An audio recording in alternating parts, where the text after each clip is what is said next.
there won't be a budget that will coalesce. I'm just thankful that they put a budget out. You know, it's very revealing. They want to grow the government. The government's grown 89% in the last 10 years, while the median income of American families has declined 5%. The average American family today is earning in real dollars what they earned in 1989. And we've grown since 1989, the federal government has tripled. So here's what we've done to them. And their whole plan is to continue that and make it even worse. But I'm happy there's a budget, because at least we're getting to offer some ideas and hold them accountable to say we reject those ideas. So theirs is a big government's the answer to everything.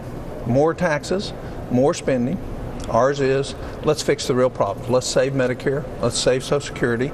Let's downsize the federal government to a size that's manageable and affordable. There are all kinds of fiscal issues going on with the budget, with sequester, with the continuing resolution, with the debt ceiling always not far off, another decision on that.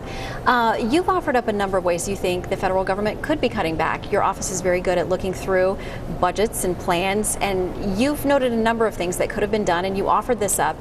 In lieu of closing the White House to public visitors, it didn't succeed, but you did have some bipartisan crossover on that. Sure, well, but I had bipartisan crossover because they're getting ready to run for election. You know, there's a game played in the Senate. This administration wants to show the American public that we can't cut $44 billion between now and September 30th without them experiencing massive pain. And they have every intention to make it hurt so they can get across the point that we need to spend every penny we're spending up here, which is absolutely ludicrous. And it's a shame they're doing that, because there are a lot of things. We're going to have air traffic control towers that are shut down. They're not being shut down because they're too expensive. These actually on average cost $1.3 million less per year to operate.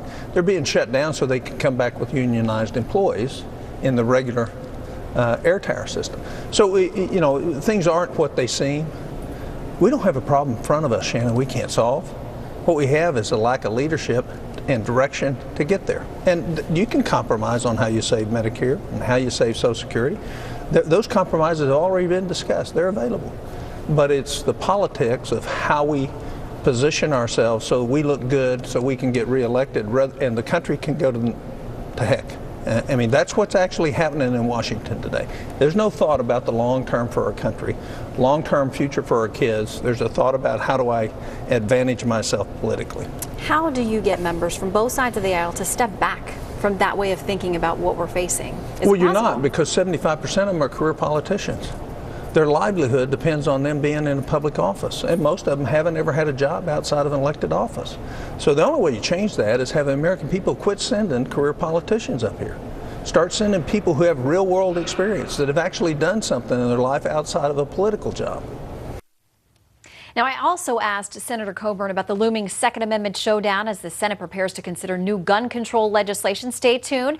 You'll hear his response in our next hour.